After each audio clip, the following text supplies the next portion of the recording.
competition for Bucks and Montgomery counties. I'm Karina Kowalski, the Education Coordinator for the Mercer Museum and Fonthill Castle. I am joined tonight by Olivia Brown, Community Programs Coordinator. Hello, everyone. Together, we are part of the team planning NHD this year. Welcome to our training. What we're going to do tonight is provide you with the important information about being an NHD judge. This will be useful for both new and past judges. I'm going to start by going through all the material, and then at the end, we will leave time for questions. At any time, you can write your questions in the chat and we'll see them in real time, then answer at the end of the webinar. For those who would like to review this information afterward, and for judges who could not make tonight's webinar, we will be uploading the video to our YouTube site and sending the link out for future use. First of all, I want to thank everyone for virtually being with us, and most of all for volunteering to be a judge at this year's contest. Whether it is continued support or new support this year, we could not do this without our judges. You are all crucial in making National History Day a success. We really appreciate that you're volunteering your time to help students in our area as they aim to move their projects onto the state and possibly national level.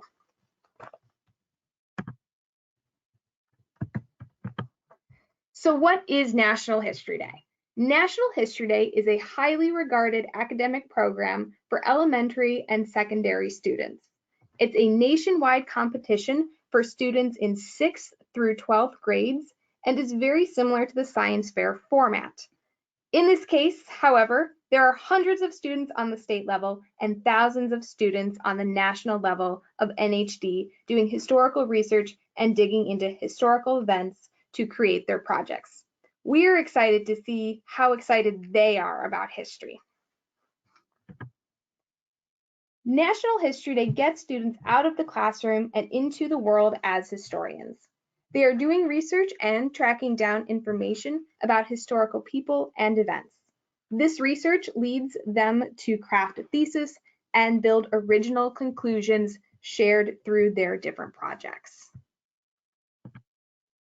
I'll start by giving you a little background about National History Day as an organization and our institution as regional coordinators. NHD itself began in April 1974 on the campus of Case Western Reserve University. This idea was the brainchild of history professor David Van Tassel, who was worried about the decline of the humanities in general and history in particular in America's schools. Today, the contest has every state participating, including Washington, D.C., Guam, American Samoa, and international affiliates in several different countries. The Mercer Museum and Fonthill Castle, operated by the Bucks County Historical Society, began as regional coordinators for the Bucks and Montgomery County contest in 1996. So when is this competition happening? Our Bucks-Mont National History Day competition will be held on Saturday, March 28th, 2020 at Delaware Valley University in Doylestown, Pennsylvania. Before March 28th, there are a few other important dates to go over as well. All paper judges will start their judging on Wednesday, February 26th, 2020 at the Mercer Museum. You will be notified separately if you are a paper judge. If you do not hear from us about papers, you will not be serving as a paper judge this year. All website judges will have a similar night on Wednesday, March 4th, 2020, and those assignments are also to come. Though paper and website judging nights are the first step in the judging process for these categories. The second step will be on March 28th, when students will come to the competition to be interviewed about their papers and websites, just as other students competing that day. All other categories, documentaries, performances, and exhibits will be judged on March 28th at Del Val. The contest progression for National History Day in general starts on the school level. Many schools participate in school contests that then promote their students to the next level, which is regional. National History Day is sometimes part of a school's curriculum, but other times is voluntary for students. You'll notice how the size of the arrow gets smaller, indicating that fewer students make it through each round. We are a regional contest, and the winners from our competition will move on to the state level, and then hopefully up to the national level. Our affiliate contest, the Pennsylvania State Contest, will take place Friday, May 15th and Saturday, May 16th, 2020 at Carlisle High School in Carlisle, Pennsylvania. The national contest is held every summer at the University of Maryland in College Park, Maryland, and this year will take place on June 14th through the 18th, 2020. Though most of the entries you judge at our competition will not move on to the next level, it is our goal to provide all students with a positive and memorable experience that will encourage them to keep learning and reach higher. I have mentioned already the different categories you will all be assigned to judge They are papers, websites, performances, documentaries, and exhibits. The paper category is an individual-only category, meaning students cannot submit papers as groups. For the 4 other categories, submissions can either be individual or in groups of 2 to 5 students. Each category is also divided into junior and senior divisions. Junior is 6th through 8th grades, and senior is 9th through 12th grades. As an example, the documentary category will be divided into junior individuals, junior groups, senior individuals, and senior groups. Students will be judged based on these subcategories. The life cycle of a student project is usually between September and June. As I mentioned previously, some schools incorporate National History Day into their curriculum, and students will begin talking about their projects with teachers and mentors, then choose what they want to do. They'll start the research process in September, and their project could extend all the way through June if they move on from regionals to states to the national competition in June. After choosing their own topic, students do historical research, build a thesis, and analyze their sources. Their projects are not just book reports. Students analyze the information and come up with their own conclusions. This is all in the process of creating their entry. Then they move on to presenting it at the competition. Your part of that process is to give them constructive feedback on their projects.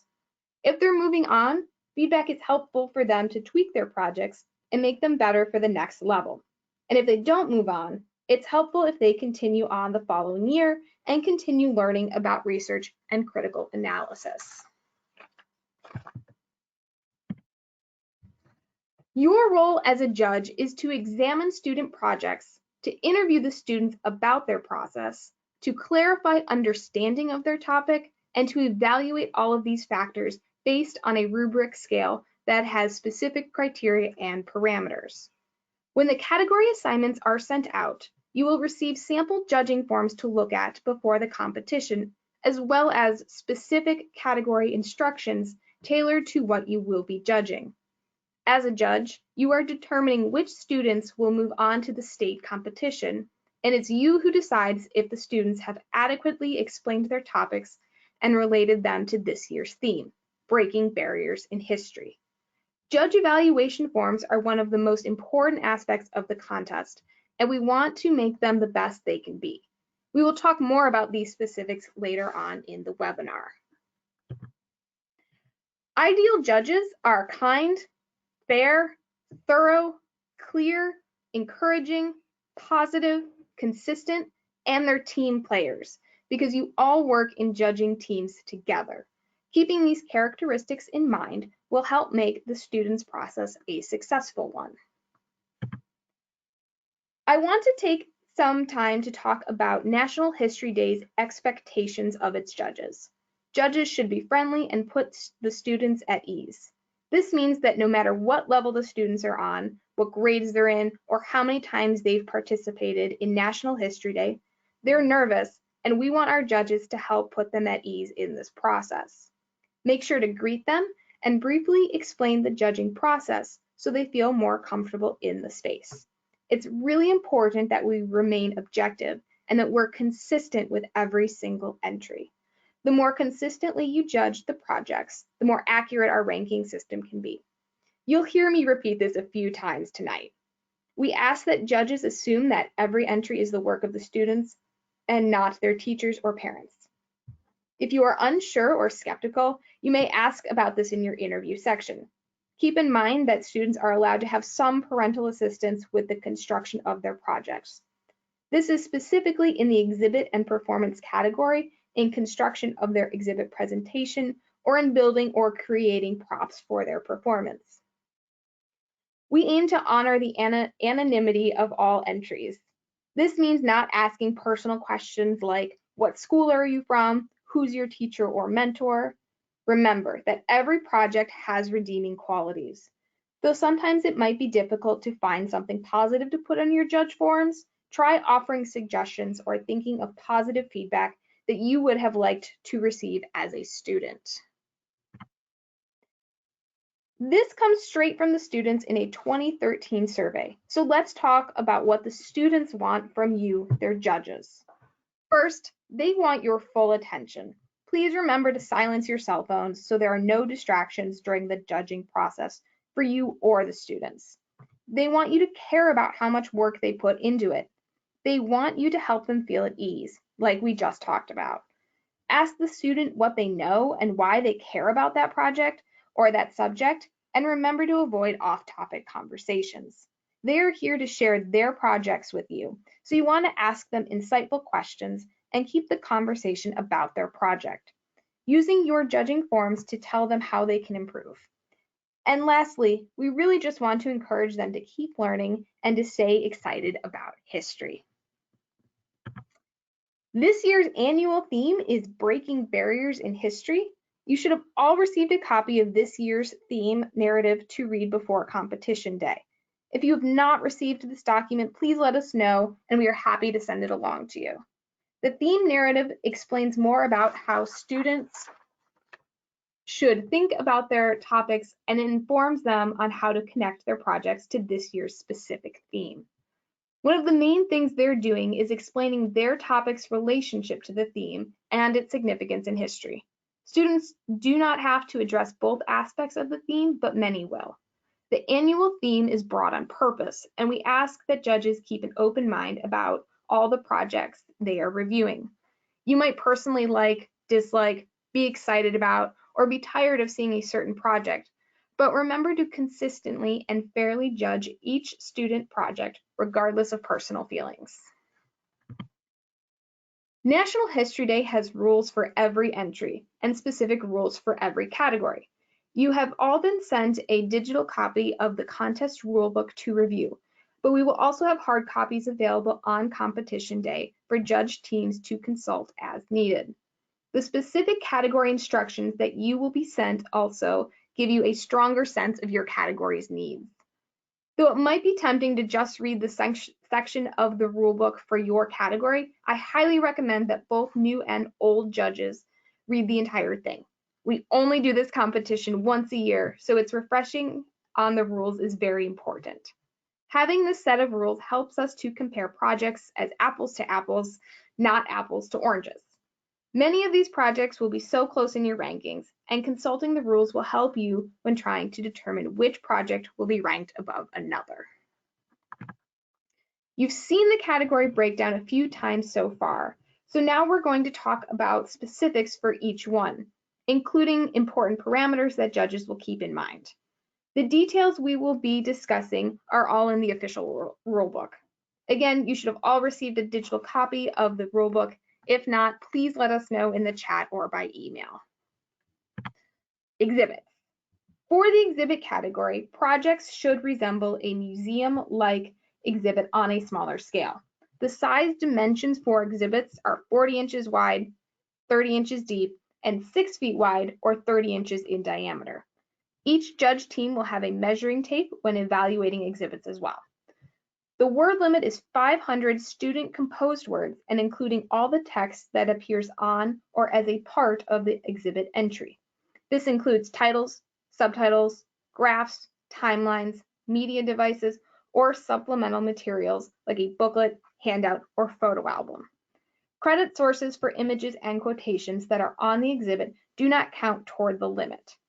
For more in-depth examples relating to word count, you can consult the rulebook for questions. It does a great job explaining what does and does not factor into the word count. Some students will incorporate media like music or a YouTube clip or video. Any student-composed narration in any media components are also subject to the word limit, so you want to consider that as well. For exhibits and websites specifically, a lot of students add a timeline. These are not required, though they are recommended because they're a helpful tool. Projects that do not include a timeline should not be penalized in the judging process. All the exhibits will be in one location and organized like a gallery. You as judges will be given the information about which exhibits you are judging and where they are located. Tables for exhibits will all be numbered so they are easy to find.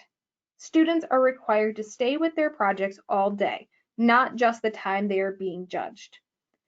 We do not have a set time limit for the exhibit judging and interviewing process, but they should be treated the same way as other categories.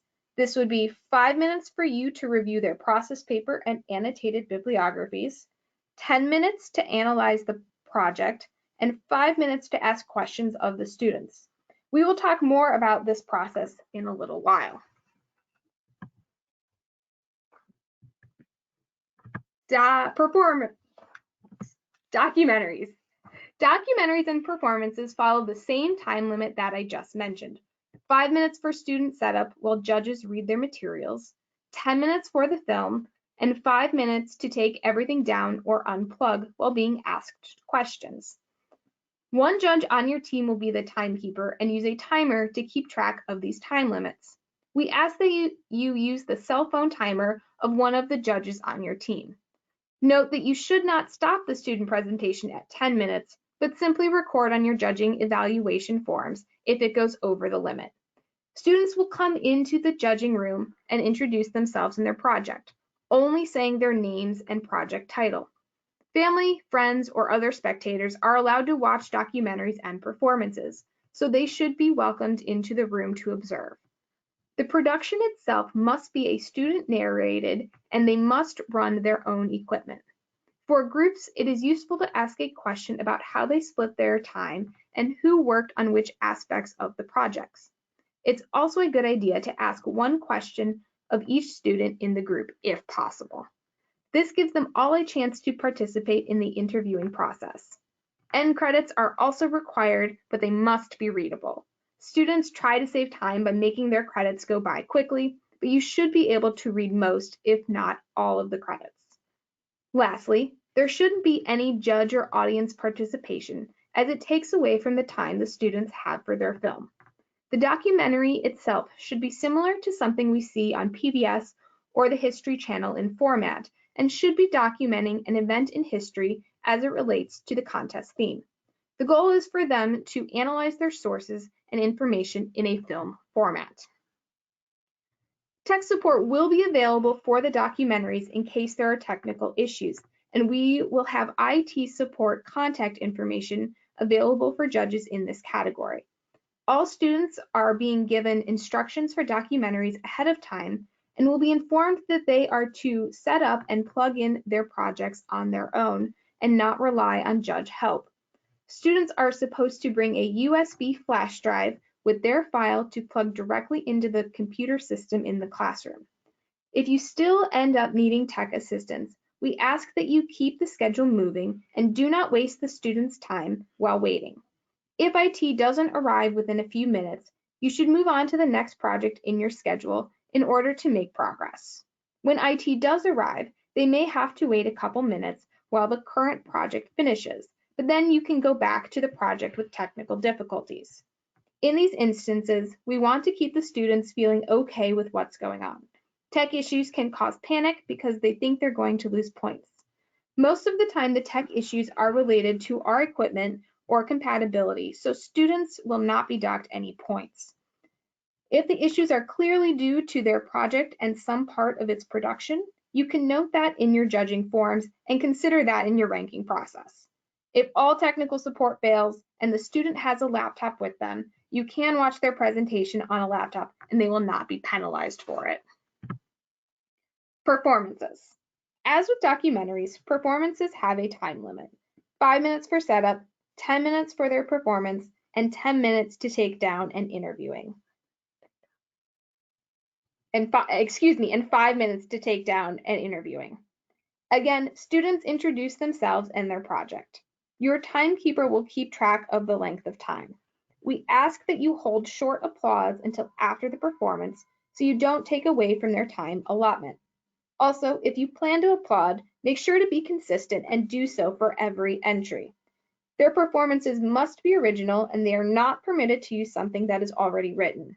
The performers themselves should have a degree of stage presence that helps them convey the significance of their topic and how it relates to the theme. We will get into the paperwork handed in by students in a few slides, but the important thing to know for performances is that students do not need to give you their scripts. If they include any other media in their performance, the students are expected to run this on their own. Costumes can be rented or bought, but the idea behind costume choice should be the students. Remember that these are not Broadway shows and that some student costumes might be more elaborate than others, but this should not reflect highly on their project. Papers and websites. We have already talked about how papers and websites have a two-part judging process. The first part occurs at the Mercer Museum on their respective judging nights. Prior to this evening judging session, please note that all judges should have read papers and reviewed websites on their own. The judging nights are not intended for judges to gather and look at the projects for the first time. They are instead used for collaborating with your judge teams and giving projects preliminary rankings. The pre-contest judging for papers and websites will be very similar. On the designated evening, Wednesday, February 26th for papers and Wednesday, March 4th for websites, judges will arrive at the Mercer Museum and sit with their team or team members.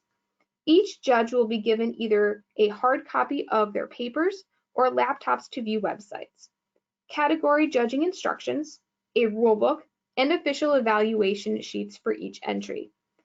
If you have notes you took ahead of time while reviewing the papers or websites, please bring those with you. The first part of the evening will be time for judge teams to discuss entries, take notes on the official forms, and rank the entries they've reviewed. During the second part of the evening, lead judges and assistant lead judges, who will all be designated ahead of time, will come together to deliberate the category as a whole. From this deliberation should come a preliminary ranking of first, second, and third place. This is not final as places are subject to change after competition day interviews.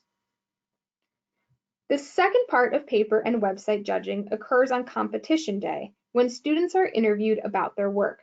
The lead judges and assistant leads who are conducting the interviews will be sent any additional submissions before competition day to review. Students should be at the competition for their paper or website interviews, and if you have any students who did not come for the contest, they will not be eligible to win first, second, or third prize. This can be marked on your judging form. Papers are our most traditional form of historical research, and websites are the most interactive for all the categories. For interviews, each student will be given 10 minutes to fully answer questions from judges.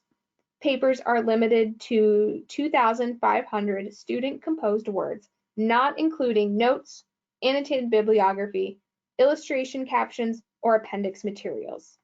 Websites are limited to 1,200 student-composed words. The rulebook details more about the word count for all categories if you want more information about specifics. Interview notes for papers and websites need to be put on the judging forms that already have comments from the review process. Some students are really great with interviews. Some of them might need some constructive criticism on how to be better, and it's your job as a judge to help them with this learning process through your comments. Students will not be providing judges with judge forms for these two categories because you will have the judge forms from your specific category judging night in your day of packet of materials. Also, just a note, no paper or website judges will be alone with students for their interviews. You will be sharing your room with other judges in your category, also conducting interviews. We recommend that you do not allow family or friends to sit in on interviews as they might for documentaries or performances. I'm going to take a slight pause here to take any questions you might have. If you have any questions, please type them in the chat below.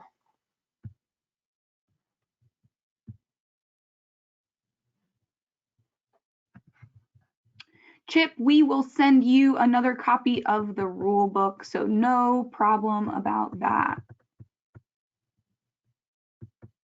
And Robert, we will also send you the theme narrative. So thank you both for noting that you didn't get those. We will make sure to get those out to you tomorrow.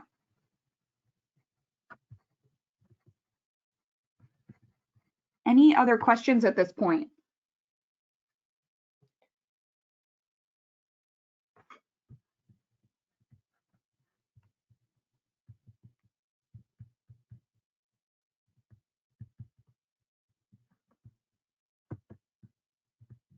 All right. So Robert, I see your comment that says the students are having problems with the new website platform. Just to give folks a little bit of information, NHD used to partner with the website platform Weebly, and this is the first year that they have created their own website platform for students to use. It is proving to be more difficult than Weebly, and we have seen a decline in our website entries just in general. Because students are opting for other forms of entries for this year. But I think they'll get the hang of it, and it'll all come back with a force as well. So we will see that, but thanks for pointing that out. And John, we will also send you a copy of the rule book. And I think that is all the questions that we had. So we'll move on to the next section. All right, judging teams. So now that we've talked about each category, let's get into the process of actually judging projects. All judges work in judging teams of 2 or 3 with lead judges and assistant lead judges. We like to have someone who has judged before as our lead judge, not so they can have greater power than other judges, but so they can act as a guide for new judges. You will know if you are a lead judge because you will be told beforehand, and it will be indicated on the outside of your judge packet that you pick up the morning of the March 28th competition. The lead judge's role is to help guide the team toward consensus and keep the forms for each judging category organized.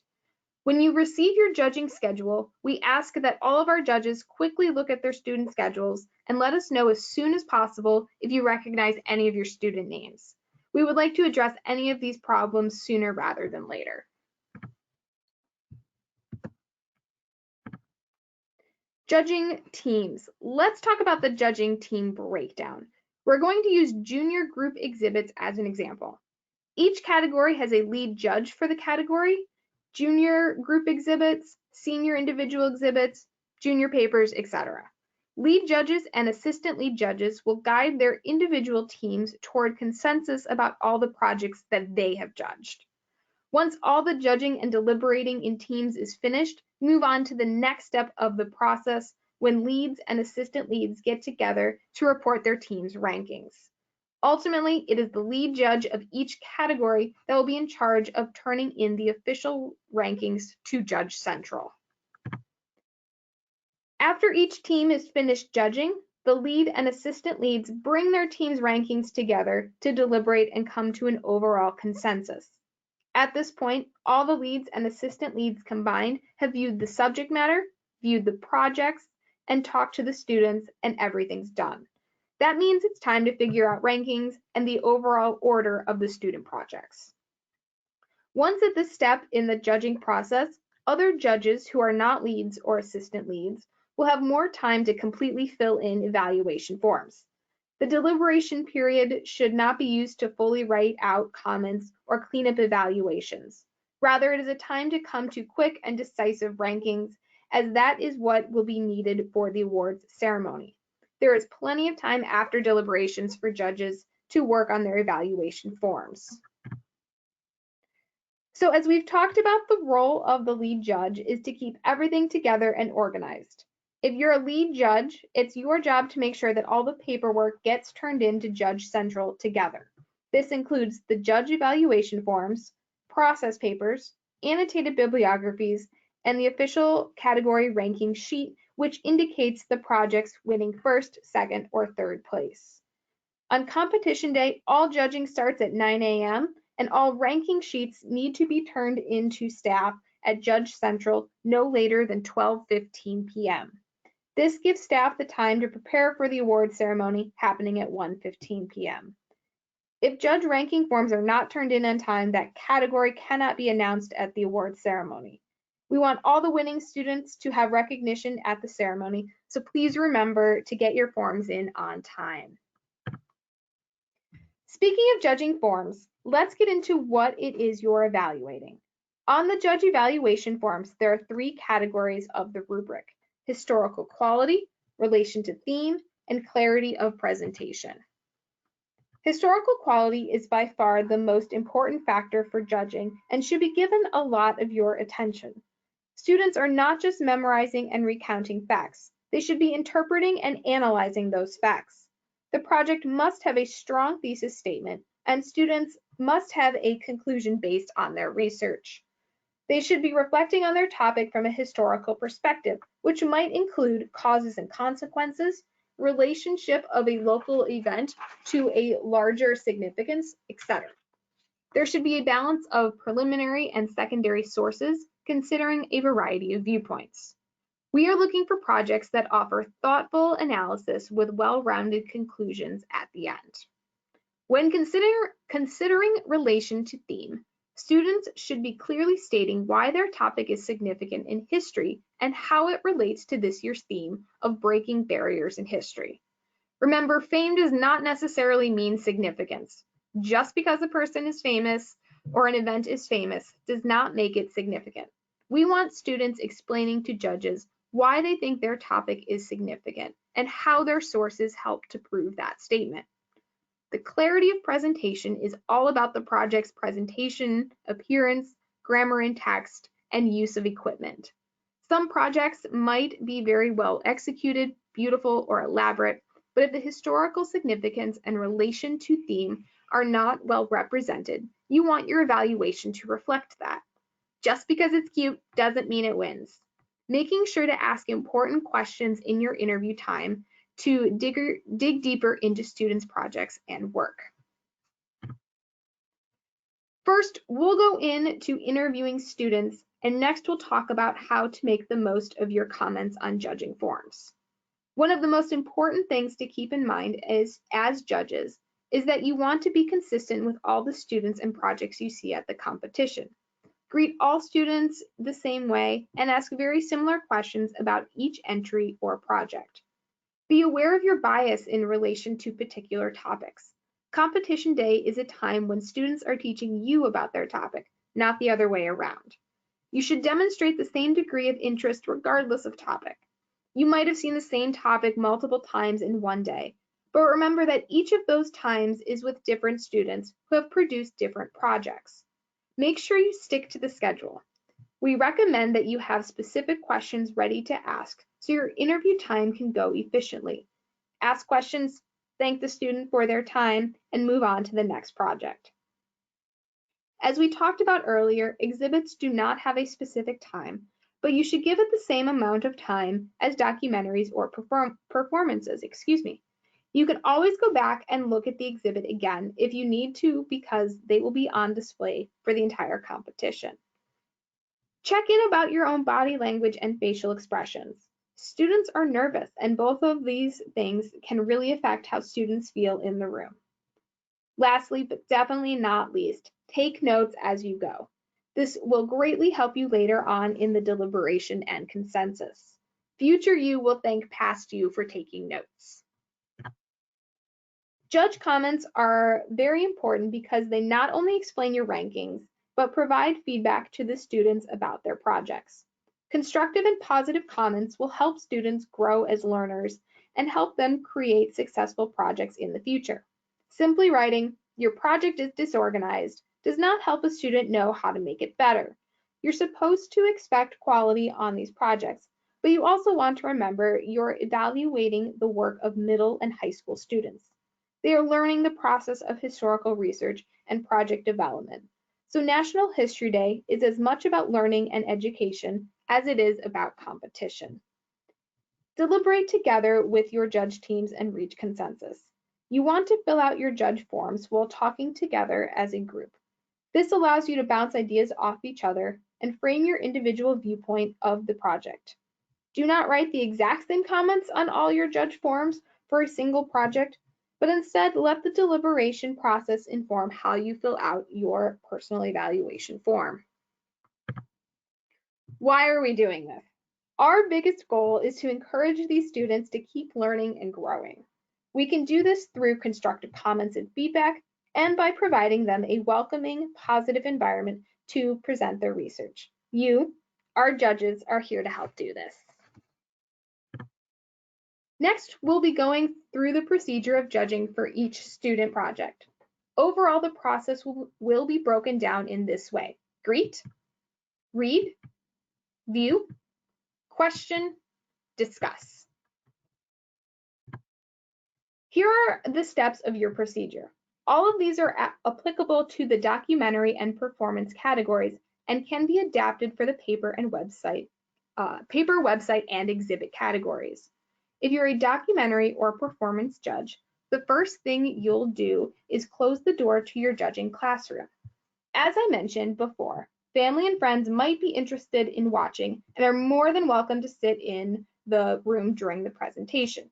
It is important as the judges to ask any guests in the room to silence their cell phones and hold applause until the end. After you've addressed guests in the room, you'll want to greet the students. This is when they'll introduce themselves and their projects. Before any presentation of work begins, you'll ask the students for their process papers and annotated bibliographies, and then take just 5 minutes to read and review the materials while they set up. It's good to start off by letting them know what the judging will be like.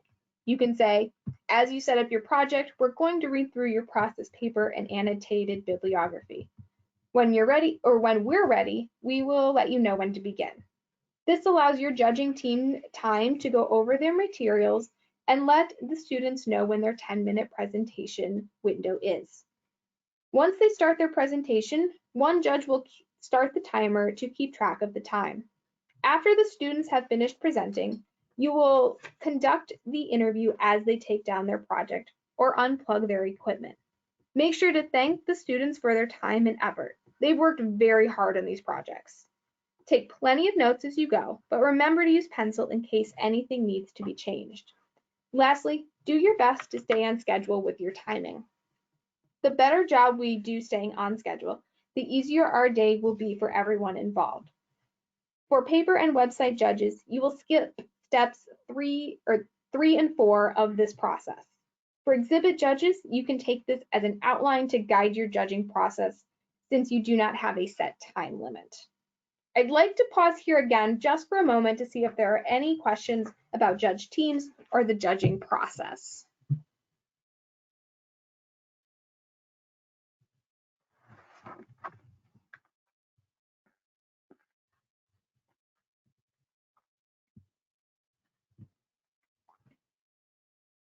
All right, it seems like we have no questions so far, so we'll keep going. We'll talk about the do's and don'ts of interviewing students now. There are 2 major types of questions your judge team will be trying to ask. First, ask broad and general questions. These help set students at ease and shows them that the interview process is not a scary one.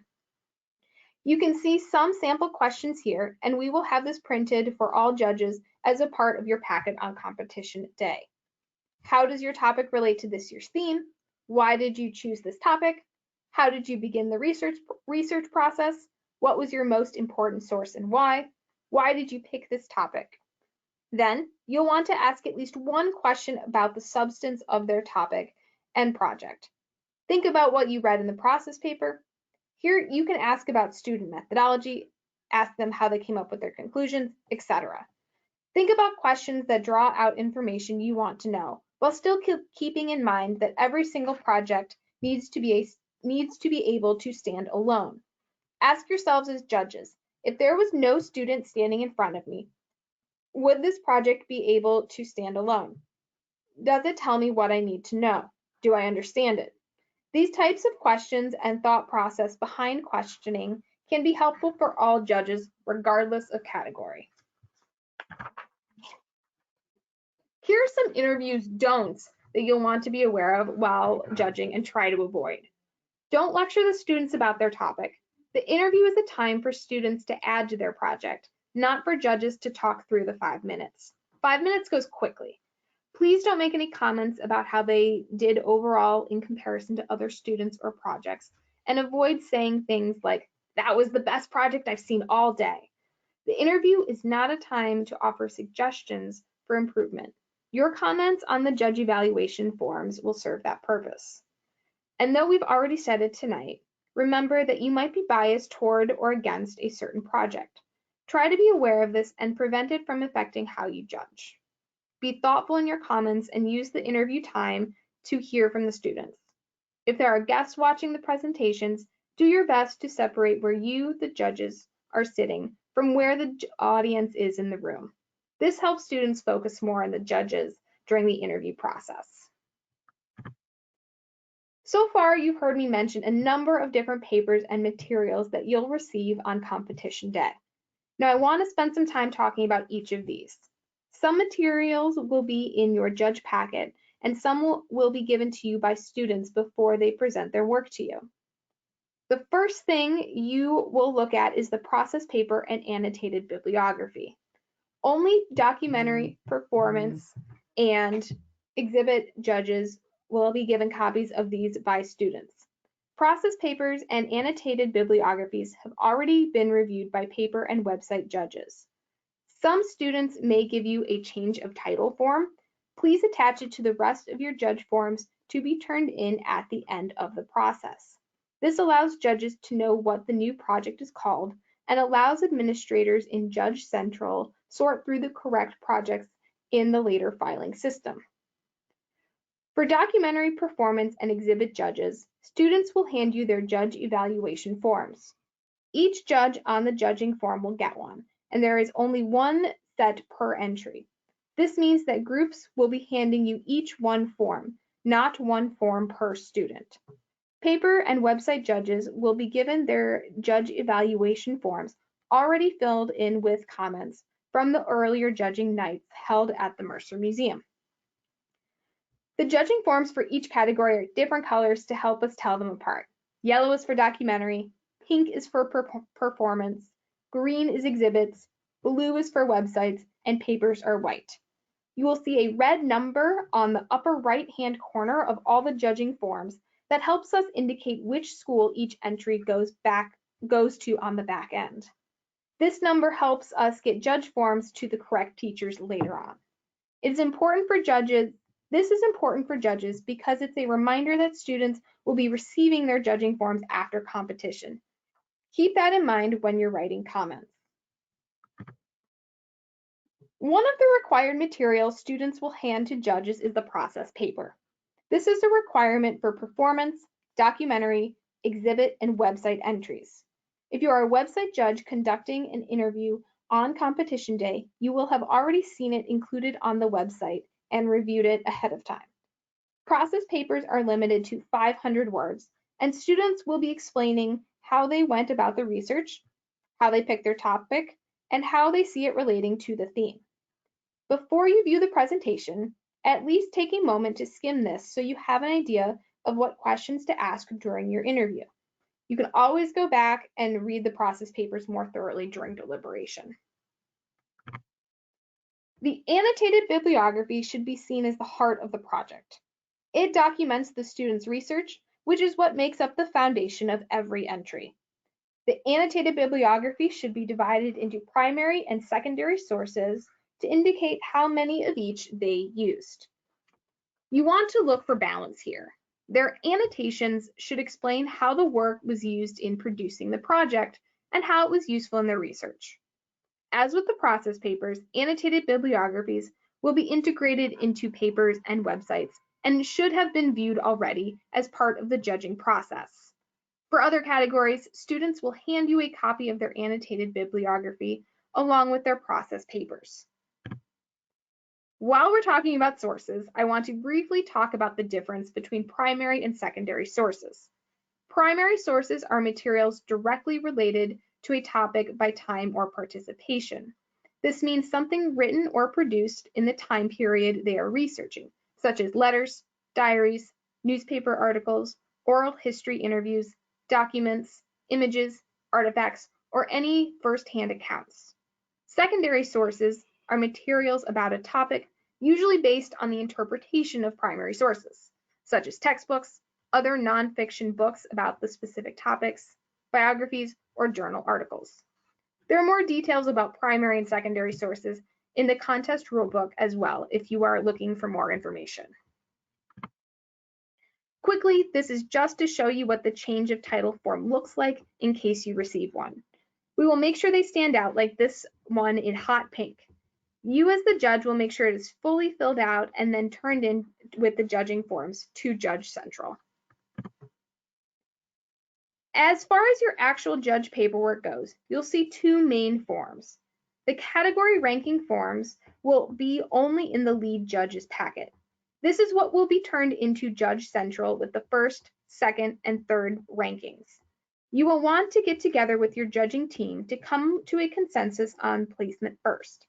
Each judge in that division and category will sign the consensus form before it's turned in.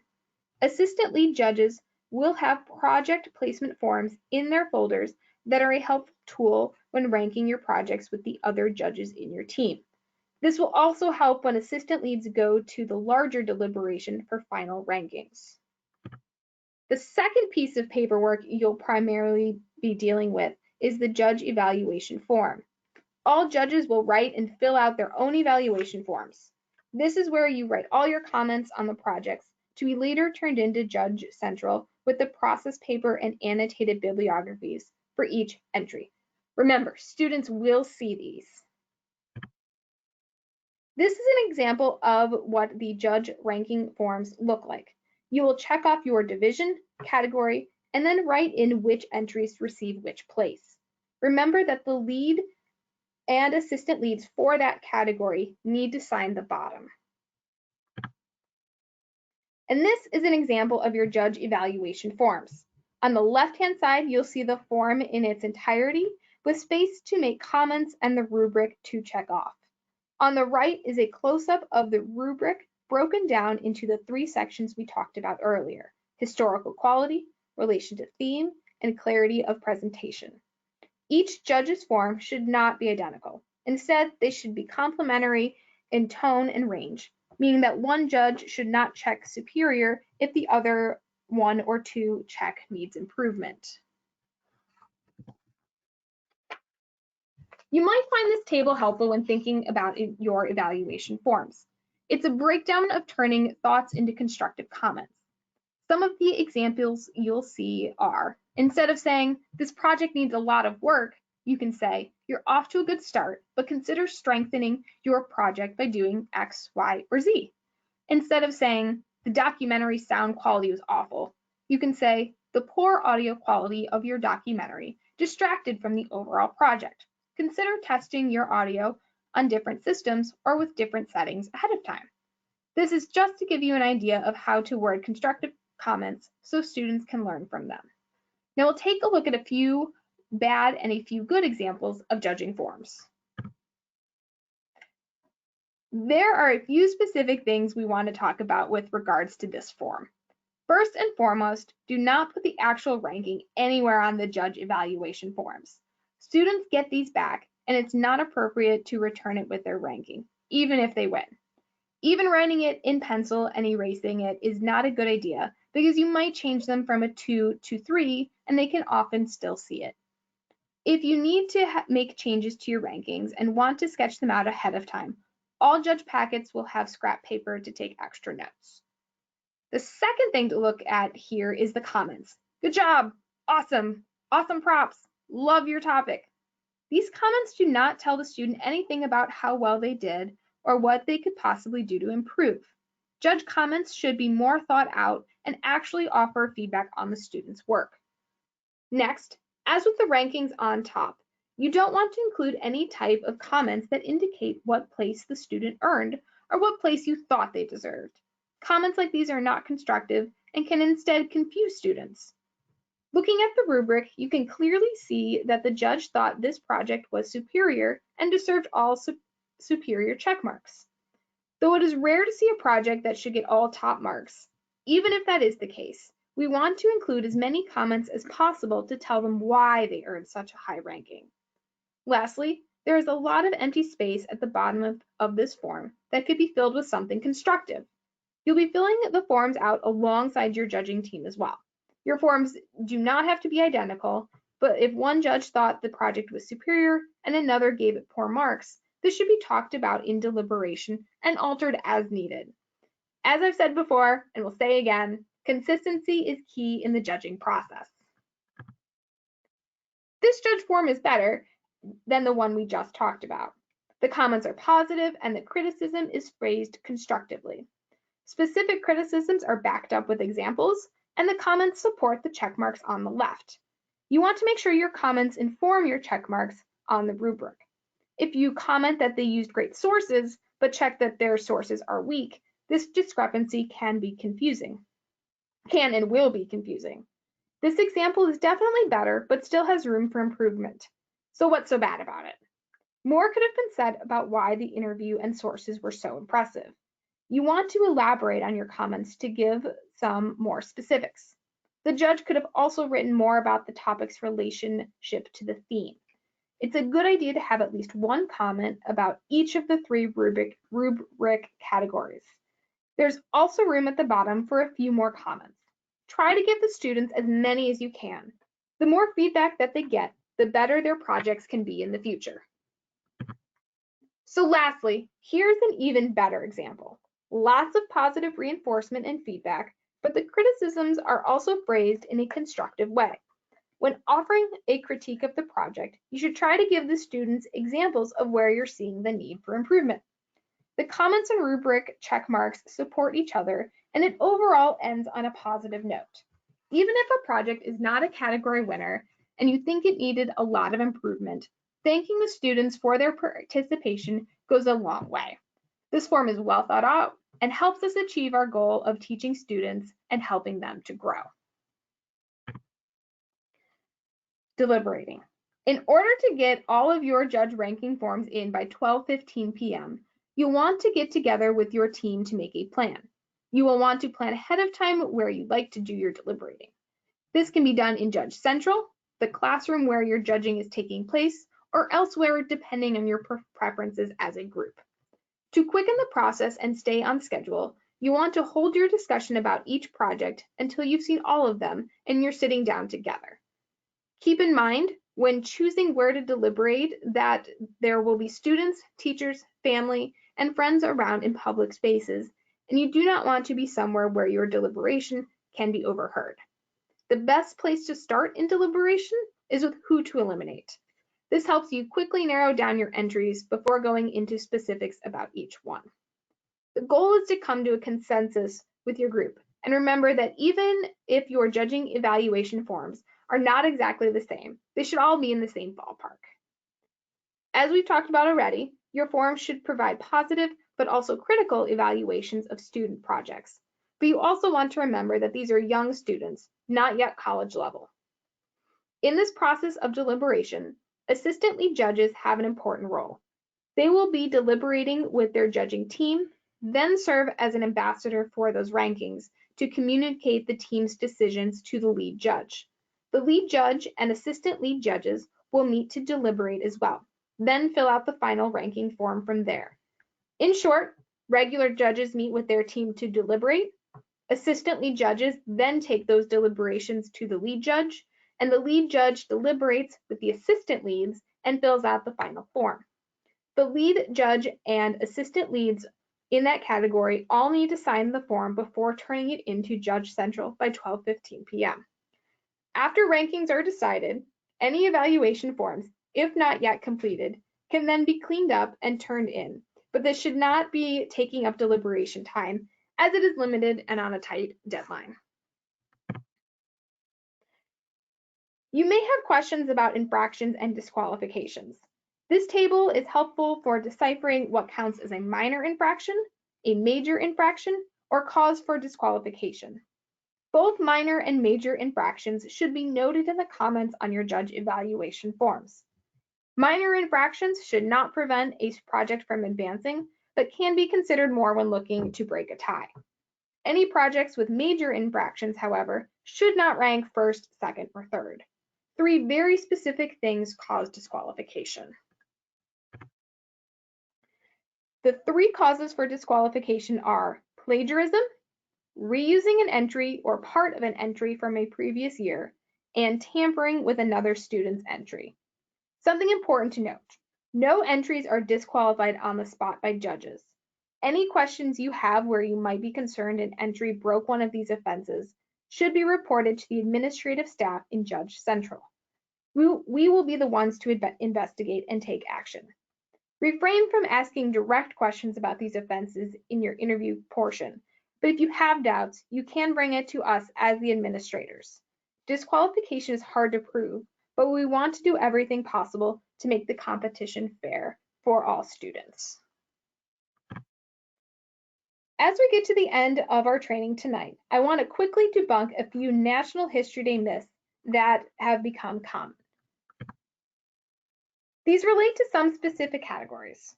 For exhibit and website judges, remember that a timeline is not required. Even though they are helpful tools, student projects do not have to have them to move on.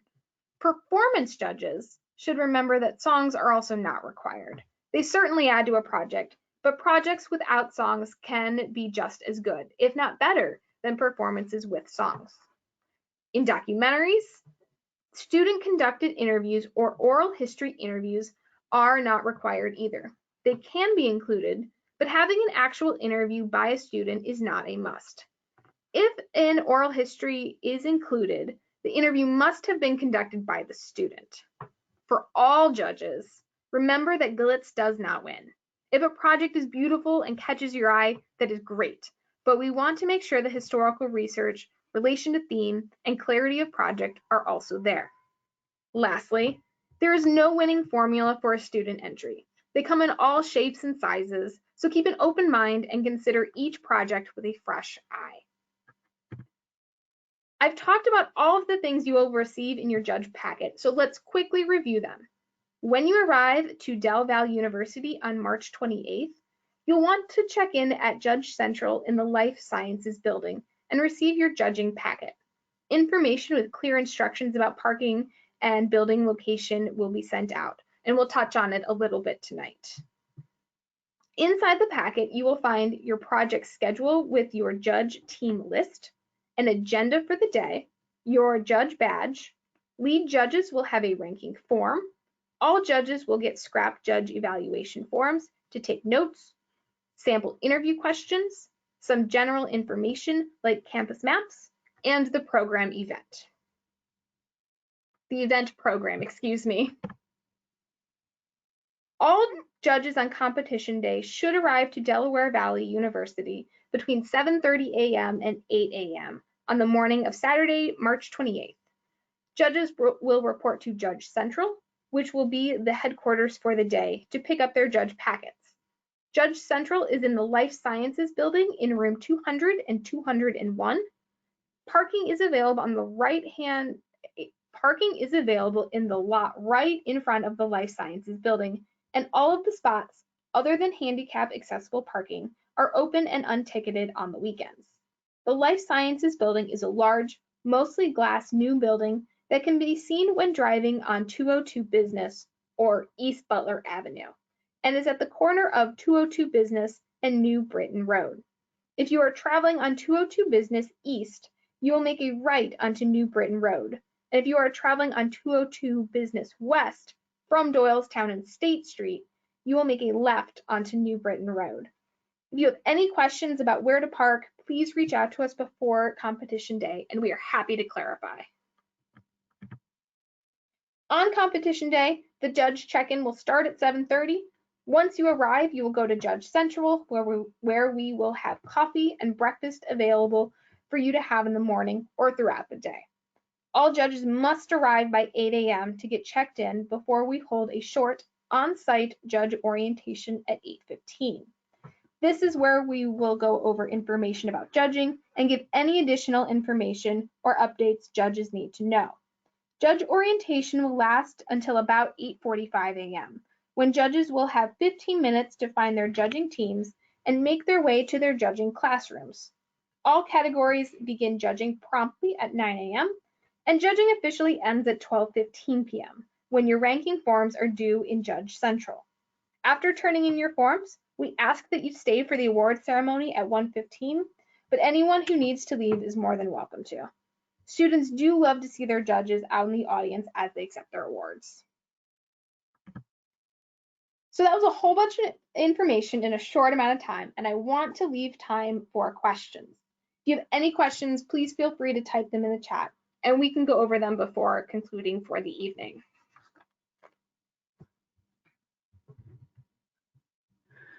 Great. So we have had a couple of questions that came up along the way that I want to address. The first being, should all notes be put on the judge's evaluation forms or separately for later review? And just to clarify, like Karina said, we will have scrap paper in the judge envelopes that you're getting when you check in the morning. You're welcome to put your notes directly onto your evaluation forms, but if you like to take notes in a kind of fast and bulleted way, feel free to put them on the scrap paper and then write out full thought out comments later on. That would be totally fine. Another question we got, how much time do judges get between project reviews? We typically, depending on how many projects are being judged by each team in each category, we try to schedule them all in a row. That way you can be done more quickly and have more time for deliberation. If your team has a particularly high number of entries that you're reviewing, we try to build in a break for restrooms, water, anything like that in the middle. But mostly they will go one right after the other in your schedule.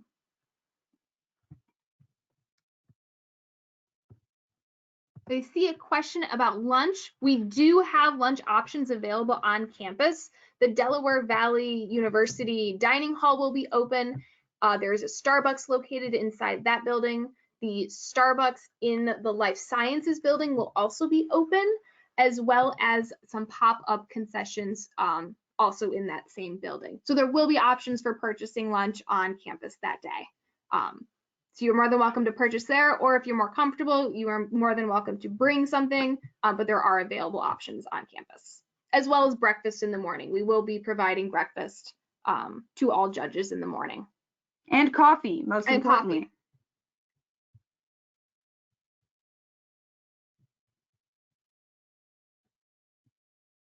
So we got a question that says, what weight do no answers hold in rules compliance? I'm wondering if you could maybe clarify a little bit what you mean, Robert, about your question, because I'm not quite sure I understand what the no answers would mean.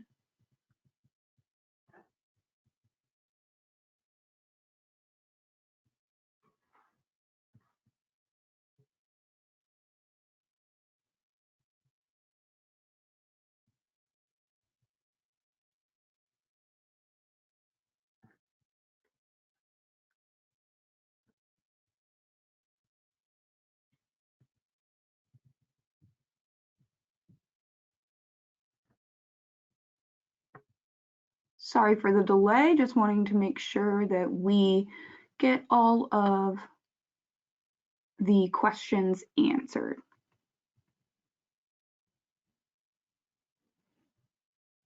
So Robert may have already left the chat. If you want to qualify your question and let us know, otherwise we can always answer questions over email as well.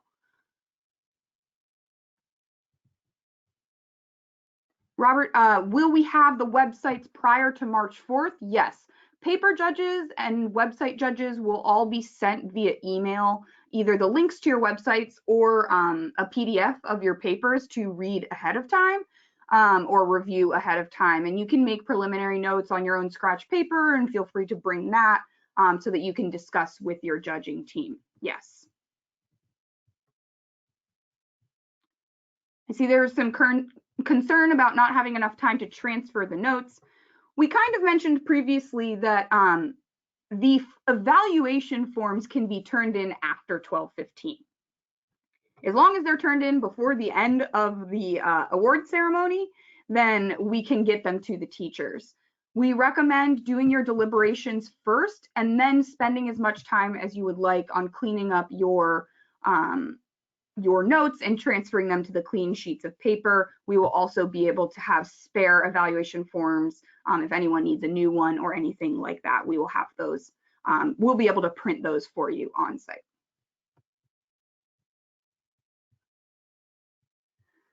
I believe there will also be tea, coffee, tea, granola bars, fruit, different things for breakfast, because we had a question about what will be available.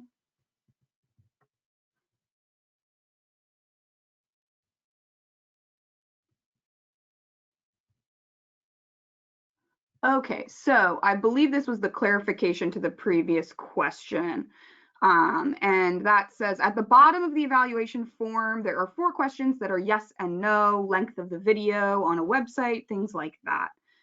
So if you answer no in those, you're more than welcome to put any clarification into your evaluation comments there and say maybe, you know, did this meet the 10-minute time limit for a documentary? You can say no, documentary ran 11 minutes and 45 seconds or something like that, and back those up on your evaluation comments.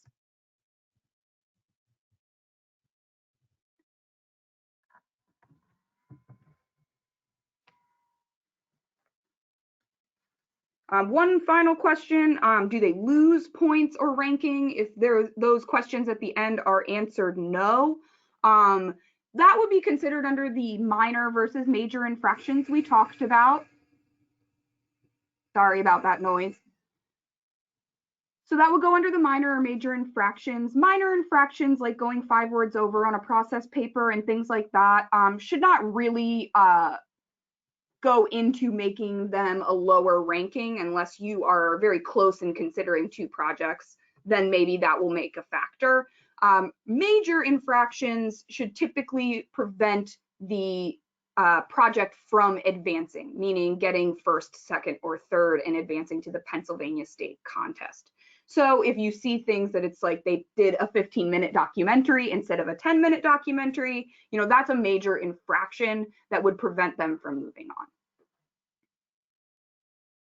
All right, if there are no more questions, I just want to let all of you know that the recording of this webinar will be posted to our YouTube site and the link will be directly sent out when it is available. If you have any specific questions in the meantime, please feel free to reach out to us. We can be emailed at historyday@mercermuseum.org or by phone. My office phone is 215-345-0210, extension 125. And we just want to thank all of you for listening to our webinar tonight and donating your time to the Bucks Mont Regional National History Day contest. We truly couldn't do this without you and all of our sponsors. So thank you, thank you. Have a great night, and we look forward to seeing you either on website judging night, paper judging night, or the day of competition.